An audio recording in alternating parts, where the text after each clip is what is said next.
আজকের রেসিপি ছিল রংপুরের ঐতিহ্যবাহী শুল্কা বা ফেলকা রেসিপি।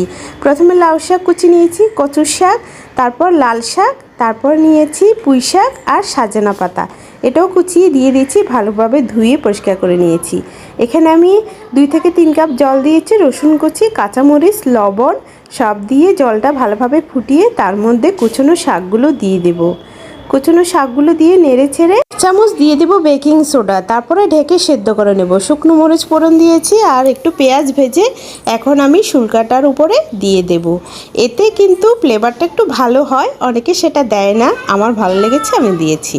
এখন একেবারে সেদ্ধ করে একটু ডাল ঘুটনি দিয়ে ঘুটি নেব, যেন পুরোপুরি এই জিনিসটা পানির সাথে মিশে যায়। এখন নামিয়ে নেব। দারুণ এই মজাদার রেসিপিটা, মন্দ হয় না কিন্তু, আমার জীবনে আমি প্রথম খেয়েছি, ভালোই লেগেছিল। এটা কিন্তু খুবই পুষ্টিগুণে ভরপুর, অবশ্যই একবার এভাবে রান্না করে খাবেন। এক দেশের একটা ফেমাস খাবার বলে কথা।